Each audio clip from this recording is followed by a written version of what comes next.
예, 이제 오늘 하이데베르크 요리문답 다섯 번째 시간입니다. 인간은 선한 존재로 태어나는가 혹은 악한 존재로 태어나는가라고 물어보면 크리스찬들은 100% 악한 존재로 태어납니다라고 얘기합니다. 그러나 비그리스도인들은 좀 대답이 나눠지죠. 어떤 사람들은 선한 존재로 태어납니다. 우리가 소위 얘기하는 성선설이라고 말하는, 이렇게 얘기하는 사람이 있죠. 동양에서는 맹자가 이걸 주장했고요. 서양에서는 우리가 잘 알고 있는 에밀의 저자, 프랑스의 장자크 루소, 루소가 이것을 주장했습니다. 그래서 자연에서 태어나는 자연은 악하지 않다. 그런데 살아가면서 문명이 들어오고 세속에게 물들이면서 사람이 악해지는 것이다. 이렇게 주장을 합니다. 그래서 자연으로 돌아가자라고 이렇게 주장하는데, 루소가 얘기하는 자연으로 돌아가자라는 근본적인 것은 사실은 하나님께로 돌아가자는 것입니다. 그런데 이제 하나님을 배제한 자연으로 그렇게 좀 그 강조가 되었던 부분이 있죠. 성악설은 이제 순자입니다. 순자가 인간은 태어날 때부터 이기적이고 죄성을 가지고 있다. 역시 그 토마스 홉스가 이렇게 주장을 했고, 그래서 인간은 저 인간의 악함은 사회 계약, 그러니까 질서와 제도를 강력하게 하지 않으면 그 악한 모습이 그대로 드러날 수밖에 없다 해서 이 사회 계약서를 굉장히 강조를 했던 것을 보게 됩니다. 지난주에 우리는 율법을 지키지 못한 인간의 한계, 우리가 그 율법을 지키지 못하는 우리의 인간의 한계를 보면서 과연 하나님께서는 인간을 처음부터 이렇게 불량품으로 만들었는가? 아니면 하나님께서 완벽한 존재로 창조했는가에 대해서 살펴봤습니다. 창세기에서는 하나님께서 인간을 창조하실 때 하나님의 형상으로 창조했다라고 표현했다면, 그것을 구체적으로 에베소서 신약 성경에서는 의와 진리의 거룩함으로 지으심을 받은 새 사람으로 이렇게 이야기를 합니다. 그러니까 하나님의 형상이 무엇인지를 신약 성경은 풀어서 얘기하기를 참된 의와 참된 거룩함, 그것이 하나님의 형상이다라고 말씀하고 있습니다. 결국 하나님은 인간을 덜 떨어진, 뭐 예를 들어서 우리가 그 코미디로 얘기한다면 영구와 같은 존재로 창조하지 않았다는 것입니다. 가장 선하고 가장 아름다운 존재로 창조하셔서 하나님을 대신하여 하나님의 분봉왕이 되어 세상을 통치하라고 그에 필요한 능력과 지혜와 실력과 이 모든 것들을 더하여 주셨다. 그렇게 창조되었다라고 성경은 말을 하고 있습니다. 그러나 우리 현실을 보고 인류 역사를 보면 인간이 과연 선한 존재로 창조되었을까? 정말 의심스러운 그러한 모습과 현실이 우리 역사 내내 펼쳐진 것들을 우리는 알 수가 있습니다. 인간은 본성적으로 이기적이고요. 결정적일 때는 자기 주군이라도 배신을 마다하지 않는 모습을 보게 됩니다. 우리는 정치 현실에서 이러한 모습을 지금도 보는 것을 보게 됩니다. 우리 인간은요, 내가 하면 로맨스이고 남이 하면 불륜이라는 내로남불에 특화되어 있는 존재입니다. 누구를 막론하고 우리는 다 그렇고요. 또 우리는 대부분의 사람들은요, 약한 자에게는 강하고 강한 자에게는 약한 생존의 법칙을 누가 가르쳐 주지 않아도 그냥 터득하고 있는 존재입니다. 우리의 모습이 그렇다는 것을 우리는 잘 알고 있습니다. 이런 인간의 그 악함과 그 비참함은 사실 문학과 영화에서 많이 드러나고 있죠. 어떤 문학과 어떤 영화가 인기를 끕니까? 인간의 선한 모습을 보여주는 영화와 문학은 별로 이렇게 좋아하지 않습니다. 그런데 악한 모습이 드러나면 드러날수록 굉장히 인기, 유행, 막 그 흥행이 되죠. 예. 왜 그럴까요? 비슷하기 때문에 그래요. 저 모습이 우리에게 있기 때문에, 그것이 더 공감이 되기 때문에 그런 영화를 보면, 그런 문학을 보면 그것이 더 인기가 있고 유행을 하는 것을 보게 됩니다. 최근에 우리나라에서 참 경이로운 사건이 작년에 있었죠. 노벨 문학상을 우리나라 한강이라는 그 여작가가 받았습니다. 그가 받은 작품이 채식주의자입니다. 이거는 이제 몇 년 전에 영국에서 주는 큰 상을 받을 때 제가 그때 '이게 어느 정도의 어떤 책이기 때문에 이런 상을 받을 수 있나.'라고 한번 사서 본 적이 있는데 그로부터 몇 년 후에 이것이 노벨 문학상이 됐더라고요. 채식주의자는요. 이게 비정상적인 모습이에요. 비정상적인 모습으로 채식주의자인데 거기에 내용 중에는 형부와 처제가 불륜적 육체적 사랑을 아주 노골적으로 성애적인 모습을 묘사해 놨습니다. 이런 것이 노벨 문학상이라는 거예요. 노벨 문학상이 어떤 거예요? 가장 가치 있는 문학의 가치를 배석했는데 그러면 이런 책을 노벨 문학상을 받았으니 청소년들에게 추천해야 될 도서로 선정해야 된다라고 또 어떤 사람들은 얘기합니다. 그 내용이 얼마나 끔찍스러운 내용인데도 불구하고. 그러니까 그것이 바로 이 살아가는 우리의 삶의 현실의 모습이다라는 것입니다. '만물의 영장이다.'라고 하는 인간이 왜 이런 존재가 되었을까? 왜 이런 것들을 추구하고 이렇게 해야지만 흥행하고 이렇게 돼야지만이 인기를 끌게 된 것일까? 하이데베르크는 그것을 이렇게 질문합니다. 질문: "그렇다면 이렇게 타락한 사람의 본성은 어디에서 왔습니까? 하나님이 인간을 선하게 창조했는데 왜 사람은 이렇게 비참하고 악한 존재가 되었느냐?" 이것을 물어보는 것입니다. 어느 누구도 이런 비참한 이런 끔찍스러운 인생과 어떤 우리 인간의 사회를 꿈꾸지 않습니다. 제1차 세계 대전 때 굉장히 끔찍한 전쟁이었죠. 그때 끔찍한 전쟁이 여러 나라들이 싸우면서 화학 무기를 쓰게 됐습니다. 그래서 그때 도저히 우리가 전쟁을 하더라도 '화학 무기는 쓰지 말자. 생물학 무기는 쓰지 말자.'라고 이제 그렇게 너무나도 끔찍스러우니까요. 그렇게 이제 조약을 맺고 국제 연맹을 만들었지만 불과 몇 년 후에 제2차 세계 대전이 일어나게 되죠. 더 큰 전쟁으로 발발했고 마침내 일본에 떨어진 그 원자폭탄이 떨어지고 그 끔찍한 공포를 경험하고 나서야 전쟁이 멈추어지게 되었습니다. 그때 이후로 이 인류는 '이런 전쟁은 정말 모든 인간에게 다 피해다.'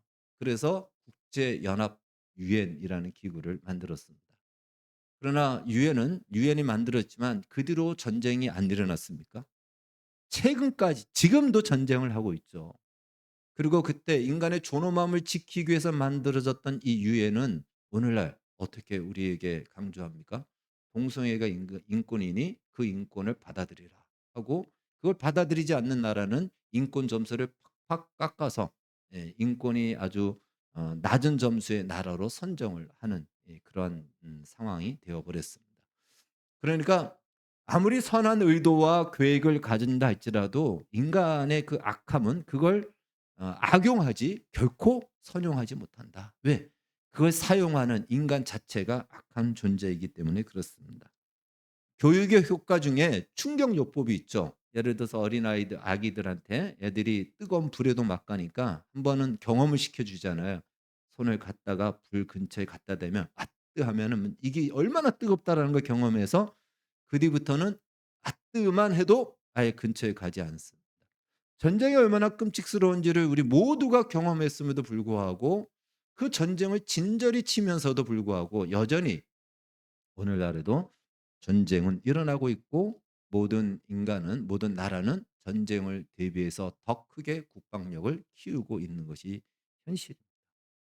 공산주의의 비윤리적인 모습을 우리가 역사를 통해서 얼마나 경험했습니까? 그럼에도 불구하고 우리 주변에도 공산주의 네오 마르크스주의라고 하는 이 공산주의 사상을 추구하는 사람들이 그 정책을 지금도 펼치겠다고 하는 사람들이 우리 주변에도 얼마나 많이 있는지 모릅니다. 사실 가장 우리가 알아야 될 것은 '인간은 역사를 통해서 교훈을 받지 않는다.'라는 것이 증명되고 있습니다. 멀리 갈 것 없이 우리 자신만 봐도 우리 자신이 얼마나 어리석은지 모릅니다. 내가 실수하고 죄를 짓고 '이건 아니다. 내 인생에서 이것은 참으로 오점이다.'라고 여겨지는 그 일을 다시는 행하지 말아야 되지 하면서도 불구하고 우리는 재버릇게 못 주듯이 죽을 때가 되어서야 죄 짓는 것을 사실 그칠까 말까 하는 것이 우리의 모습이기도 합니다. 그러면 이런 생각이 들죠. '왜 인간은 이런 존재밖에는 안 되는가? 왜 이런 존재가 되었을까?' 그런 마음이 듭니다. 하이데베르크는 이렇게 답을 합니다. 같이 한번 읽겠습니다. 답 시작. 우리의 시조 아담과 하하가 낙원에서 타락하고 불순종한 데서 왔습니다. 그때 사람의 본성이 심히 부패하여 우리는 모두 죄악 중에 잉태되고 출생합니다. 지난 시간에 하나님께서 인간을 하나님의 영상으로 창조하였다라고 우리가 배웠습니다. 바로 그 하나님의 형상으로 창조되었던 사람이 아담. 그리고 하나님은 아담의 갈빗뼈를 빼서 여자를 만들었죠. 하와라는 이름은 사실 타락 후에 아담이 이름을 이제 지어주게 됐죠. 그래서 그 하와, 아담과 하와를 만들었는데 그 두 사람이 하나님께서 선악을 알게 하는 나무의 열매는 따먹지 말라. 이걸 따먹으면 반드시 죽는다라는 그 경고와 또 약속과 또 그것을 통해서 인간이 로봇가 아니라는 것을 프로그램화된 로봇가 아니고 악을 행할 수도 있고 선을 행할 수도 있는 완전한 자유의지를 가진 인간으로 만들었다라는 증거입니다. 만약에 선악과를 따먹을 자유를 주지 않고 선악과가 없었다면 인간은 그냥 로봇과 똑같은 거죠. 그냥 하나밖에 할 줄 모르는 인간이 되는 겁니다. 둘을 할 수 있음에도 불구하고 하나를 선택하는 것이 진정한 완전한 자유의지죠. 하나님은 그렇게 인간을 창조하셨지만 결국 인간은 하나님의 명령을 어기고 불순종의 죄를 짓게 됩니다. 그 결과 인간은 에덴 동산으로부터 쫓겨났다. 하나님으로부터 멀리 떨어졌다. 그것을 우리가 지난 시간에 배웠죠. 비참함이다라는 것입니다. 예, 그걸 타락, 우리 한자로 얘기한다면 타락이다라고 말을 합니다. 그로 말미암아 하나님이 말씀하신 경고하신 대로 죽음이 인간에게 들어오게 됩니다. 사망이 인간에게 들어오죠. 죽음은요, 세 가지의 죽음이 있습니다. 하나님이 죽는다라고 했을 때 세 가지의 죽음인데 첫 번째는 하나님과 영적으로 단절되는 이 죽음이에요. 이 죽음은 즉시로 임한 겁니다. 그래서 에덴 동산에서 떨어져 나간 것이 바로 영적으로 단절된 죽음을 경험하는 것입니다. 두 번째 죽음은 육체적 죽음입니다. 이것은 이제 죄로 이미 오염된 우리의 몸이 이제는 벗어버려야 되기 때문에 이 죽음은 피할 수가 없습니다. 마지막 죽음은 영원한 죽음, 즉 지옥의 심판입니다. 그러니까 인간은 죄를 지음으로 말미암아 스스로 이 죽음의 자리에 떨어지게 되고 그것을 선택하고 자초하게 됐다라는 것입니다. 자, 바로 이렇게 그래서 하나님과의 관계 속에서 이제 단절되는 영적 죽음으로 에덴 동산에서 쫓겨났어요. 그 말은 다시 말해 하나님의 생명이 인간에게서 떠났다라는 거예요. 하나님과 연결되어 있던 생명이 떠났습니다. 하나님이 떠나자 하나님의 생명이 우리에게서 떠나자 인간에게 어떤 일이 일어나게 되냐면 급속히 인간이 가지고 있는 지정의와 몸까지도 부패하게 된 것입니다. 감자가 싹이 나지 않도록 보관하는 방법 중에 사과를 중간중간에 놔두면은 이 사과의 성분이 감자가 이렇게 오래되면 싹이 나잖아요. 그 싹 나는 걸 막는다. 그렇게 아마 하시는 분들도 있을 겁니다. 그런데 그 사과를 거두는 순간 감자들이 경쟁적으로 싹을 막 내버리거든요. 그러면서 다 버리게 되는 거죠. 못 먹는 것이죠. 마찬가지로 하나님의 생명이 우리에게 있을 때는 우리의 이 지정의와 우리의 몸이 부패되지 않았는데 하나님의 생명이 떠나자 이제 그 자리가 부패하기 시작한 거죠. 그러고 난 뒤에 인간의 출생이 거기서 시작되었습니다. 그러니까 에덴 동산 안에서 만약에 인간이 출생했다면 죄로 오염되기 전에 하나님의 생명에 속한 요소들이 우리 안에 있었을 겁니다. 그런데 인간의 출생은 에덴 동산에서 쫓겨난 뒤에 즉 하나님의 생명이 떠나고 난 뒤에 부패한 상황 속에서 인간의 출생이 이루어졌기 때문에 인간의 유전자 안에는 부패성만 유전적으로 그 안에 담겨지게 된 것이죠. 그래서 우리 인간은 태어날 때부터 하나님의 생명에 속한 것이 아닌 부패한 죄에 속한 부패성이 우리의 유전자 안에 들어와서 그것을 가지고 태어난 거예요. 그것을 오늘 다윗은 그가 자신이 밧세바를 범하고 밧세바의 남편이었던 우리아를 살인 교사를 하게 되죠. 그러고 난 뒤에 하나님이 깨닫게 해 주니까 비로소 다윗은 자기가 죄인이라는 것을 그가 비로소 깨닫고 고백하죠. 그러면서 이런 고백을 하게 됩니다. 시편 51편 같이 읽겠습니다. 시작. 내가 죄악 중에 출생하였으며 어머니가 죄 중에서 나를 잉태하였나이다. 오늘 우리가 성시교독에 했던 말씀이죠. 내가 이렇게 이런 죄를 내가 이 끔찍한 죄를 짓는 것을 보니 내가 죄를 짓지 않기 위해서 얼마나 하나님 앞에 노력하고 애썼는가. 그럼에도 불구하고 나는 죄인으로 태어났구나라는 것을 비로소 다윗이 고백하고 인정하게 된 것입니다. 다윗뿐만이 아니고 우리 자신도 죄인이고 우리의 자손들도 결국은 죄성으로 물들어진 우리의 육성을 받아서 태어나기 때문에 모두가 죄성으로 태어나는 것입니다. 다시 말해 세상이 왜 이 모양이고 인간의 현실이 왜 이렇게 부패하고 비참하고 비열한가? 그것은요. 바로 우리의 시조였던 아담과 하가 하나님의 명령을 어기는 죄를 지었기 때문에 그렇습니다. 죄로 인하여서 죽음이 인간 안에 들어오고 그 죽음이 들어옴으로 인간은 부패하게 되었다라는 것입니다. 이것은 어느 누구를 막론하고 모든 인간은 다 이러한 부패성을 갖고 태어났다라는 것입니다. 그 증거가 무엇입니까? 그것은 바로 모든 인간은 죽기 때문에 그렇습니다. 사람이 죽는 이유, 왜 죽을까? 아직까지 의학적으로 과학적으로 밝혀내지 못하고 있습니다. 여러분 죽음은 우리 인간에게 있어서 자연스럽지 않아요. 낯선 겁니다. 우리 중에 죽음을 친숙하게 여기는 사람이 있습니까? 죽음을 가깝게 여기는 사람이 있습니까? 죽음이야 와라 반갑다. 그럴 사람이 있습니까? 없습니다. 죽음은 우리에게 낯선 사건이에요. 우리에게 원래 계획된 것이 아니었기 때문에 이것은 우리하고 어울리지 않는 거예요. 그래서 죽음을 피할 수 있으면 피하고 싶고 죽고 싶지 않고 죽음의 자리에 들어가고 싶지 않은 것이 이것이 본래 우리가 창조되었을 때 가지고 있는 마음인 것입니다. 그러나 피할 수 없기 때문에 이 죽음의 자리에 들어갈 수밖에 없다는 것이죠. 왜 그럴까요? 성경은 말합니다. 이 죽음이 온 이유는 로마서 6장에서 말씀하기를 죄의 삭은 사망이니라. 죄 때문에 이 죽음이 사망이 우리에게 들어왔고 오늘 우리가 읽은 성경 본문에도 그것을 말씀해 주고 있습니다. 12절 14절 말씀 다시 한번 읽겠습니다. 12절 14절 5장 12절 14절 시작. 그러므로 한 사람으로 말미암아 죄가 세상에 들어오고 죄로 말미암아 사망이 들어왔나니 이와 같이 모든 사람이 죄를 지었으므로 사망이 모든 사람에게 이르렀느니라. 제가 율법이 있기 전에도 세상에 있었으나 율법이 없었을 때에는 죄를 죄로 여기지 아니하였느니라.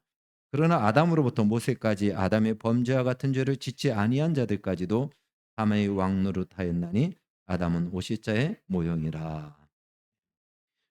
나는 아담과 같은 죄를 짓지 않았는데 왜 아담이 받은 그 형벌을 나도 받아야 됩니까? 이게 많은 사람들의 질문이죠.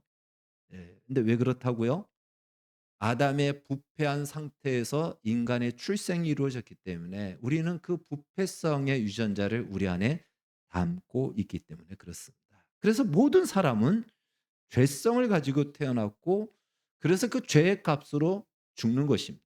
그래서 히브리서 9장 27절은 이렇게 얘기하죠. 한 번 죽는 것은 정한 이치요 그 뒤에는 심판이 있으리니라고 말씀하고 있습니다. 소위 부패하고 비참하고 참상이라고 하는 이 모든 악한 인간의 모습, 우리가 살아갈 때 야, 인간으로서는 저는 할 짓이 못 된다라고 하는 이러한 모든 모습은 사실 죽음 안에 담겨 있는 속성들이에요.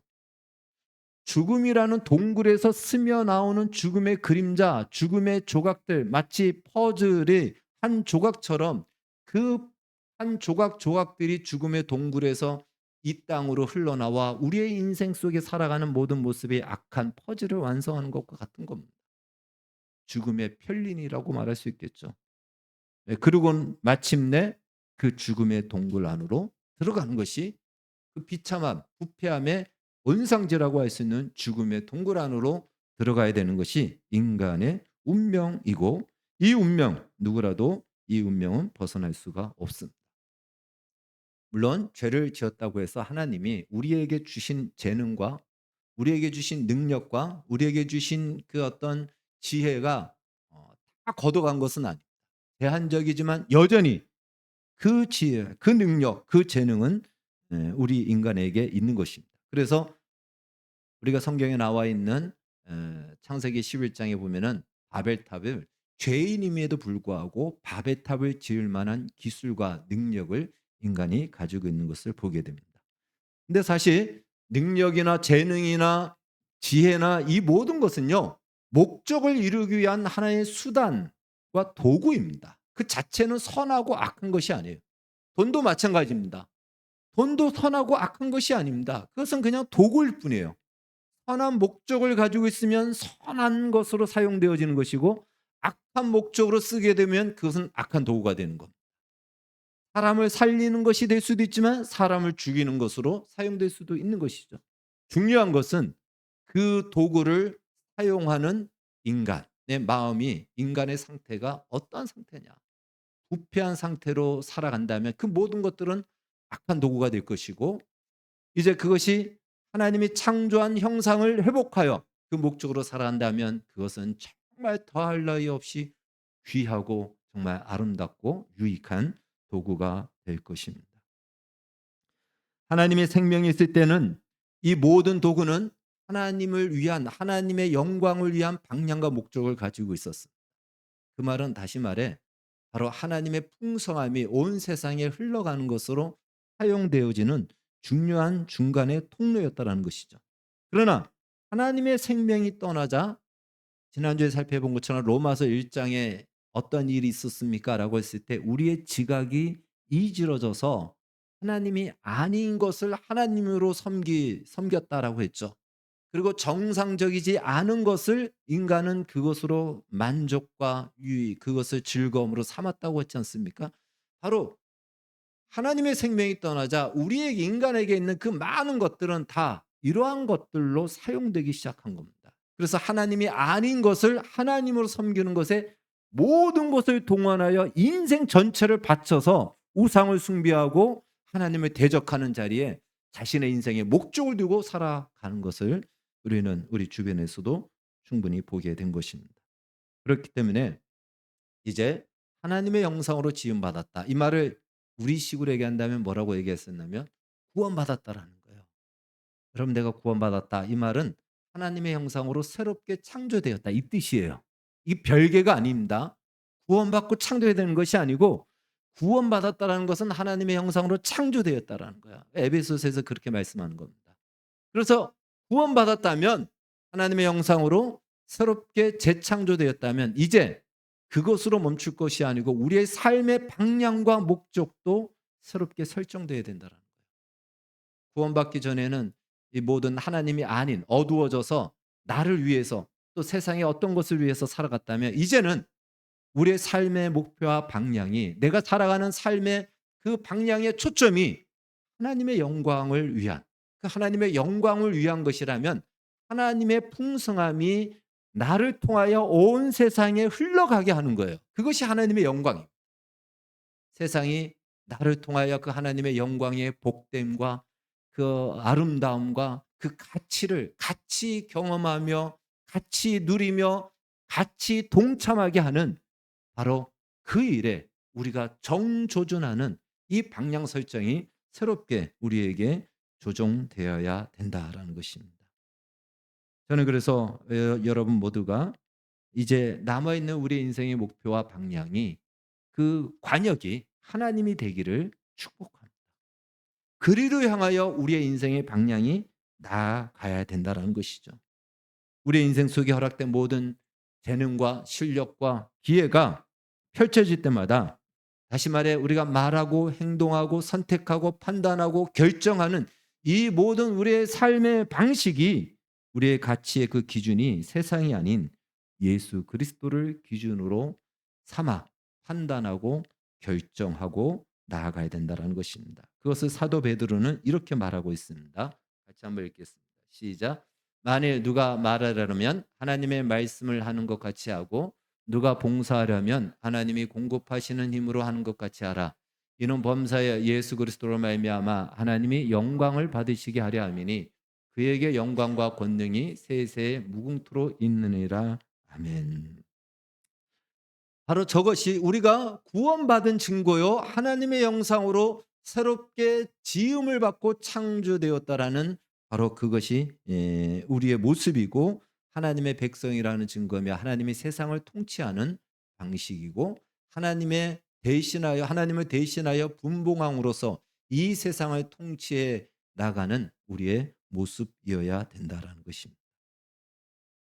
자, 그렇다면 이러한 방향과 모습을 가지고 있지만 이제 이렇게 회복되기 전에 부패한 우리의 죄성을 가진 인간은 그러면 영원토록 그런 죄성을 가진 존재로 살아야 되느냐라고 했을 때 하이데베르크는 이렇게 이야기합니다. 할문을 이렇게 얘기합니다. 자, 이제 금방 질문했고요. 그 답을 한번 열어주십시오. 같이 읽겠습니다. 시작. 그렇습니다. 우리가 하나님의 성령으로 거듭나지 않는 한 참으로 그렇습니다. 다시 말해 인간 스스로는 타락한 이 자리에서 돌이킬 수 없고 돌이킬 어떤 그 필요성도 느끼지 못하고 돌이킬 힘도 없다라는 것입니다. 여기서 돌이킬 수 있는 여기서 벗어날 수 있는 그것은요. 우리 스스로의 힘이 아닌 유일한 방법은 누군가가 우리의 죗값을 대신 지불해 줘야 됩니다. 그래서 죽음의 사슬에서 우리가 벗어나야 돼요. 죄의 노예에서 벗어난 자만이 새롭게 살아갈 수 있는 자유를 가진 자가 될 수가 있는 것입니다. 그래야 이제 죽음은 다시 우리와 상관없어지는 것입니다. 사실 아담이 죄를 짓기 전에 죽음은요 아담에게 가까이 오지도 못했습니다. 죽음이 가까이 오면 아담이 발로 뻥 차면 에구구 하고 하면서 도망갔어야 돼요. 예. 그런데 아담이 죄를 지음으로 죽음이 인간의 상전이 된 것입니다. 그래서 죽음의 지배 아래서 살아가야 되기 때문에 그 이유가 무엇이냐? 죄값 때문에 그렇습니다. 그러니까 누군가가 이 죄값을 지불해 주면 우리는 더 이상 죽음과 상관없는 존재가 되는 거예요. 그런데 하나님께서 예수 그리스도를 통해서 우리 대신 죄값을 지불하게 하셨습니다. 더 이상 우리는 죄와 상관없고 죽음과도 상관없는 존재가 된 것이에요. 그렇다면 그 상태를 마치 이렇게 볼 수 있죠. 진공 상태. 네, 영적 진공 상태. 영적 진공 상태에는 죄는 없지만 하나님이 기뻐할 만한 의도 없는 거예요. 그래서 하나님은 그렇게 인간을 만들어 놓으면 타락하기 전 아담의 상태로 만드는 것과 똑같잖아요. 그랬으면 또 놔두면 어떻게 될까요? 또 죄를 지을 수도 있겠죠. 그래서 하나님께서는 이제 하나님의 생명을 인간에게 부어 주시되 그 생명을 가지고 이 땅에 오신 분이 성령님입니다. 그래서 누구든지 성령으로 거듭나지 않으면 하나님의 생명과는 상관이 없게 되는 거예요. 오늘 본문은 바로 그 하나님의 생명이 우리 안에 들어온 것을 영생이다라고 말씀하고 있는 것입니다. 하나님은 바로 예수 그리스도 안에서 성령을 우리에게 부어 주셨습니다. 이로 말미암아 이제는 우리가 하나님의 생명을 받은 자로서 다시 아담이 맡았던 하나님을 대신하여 세상의 분봉왕으로서 살아갈 수 있는 그 자리로 부름을 받았다라는 것입니다. 하나님은 아담에게 세상을 통치할 수 있는 그 모든 능력을 다 주셨어요. 굉장히 뛰어난 능력을 주셨습니다. 지혜도 주셨고 또 필요한 물질도 주시고 재능도 다 주셨습니다. 오늘날도 마찬가지예요. 우리가 이 성령 안에서 하나님의 생명을 받은 자로 하나님의 영광이라는 우리의 삶의 목적과 그 목표를 분명하게 정하고 한다면 그에 필요한 모든 것들을 우리에게 더하여 주십니다. 이 고백을 사도 바울이 한 것이죠. 빌보서 4장 12절에서 그가 이렇게 고백을 합니다. 내게 능력 주시는 자 안에서 내가 모든 것을 할 수 있다. 바울은 그 당시에 감옥에 있었어요. 감옥에 있는 사람이 어떻게 그런 말을 할까요? 그것은 바로 하나님의 나라와 하나님의 영광을 위해서라면 하나님이 나에게 필요한 이 감옥의 문도 여실 분들어 감옥 안에서도 그 일을 이루신다는 것. 사실 이번에 대통령이 이 구치소에서 한 50여일간 있었죠. 그 감옥 안에서 뭘 할 수 있습니까? 아무것도 못 하잖아요. 면회도 정해진 시간만 하고. 그런데 어마어마한 일이 일어났어요. 우리 국민들이 깨어나고 특별히 젊은 20-30 대들이 정말 계몽되어서 일어났습니다. 그 현장에 가면 예 저는 어제 대검찰청 앞으로 갔었습니다. 그 석방 되냐 안 되냐 이것 때문에. 거기에도 무슨 젊은 연인들이 뭐 그냥 데이트를 거기로 오는 것 같아요. 예. 데이트를 거기 와서 하는 것 같아요. 예. 젊은이들이 얼마나 많이 와서 외치고 하는지.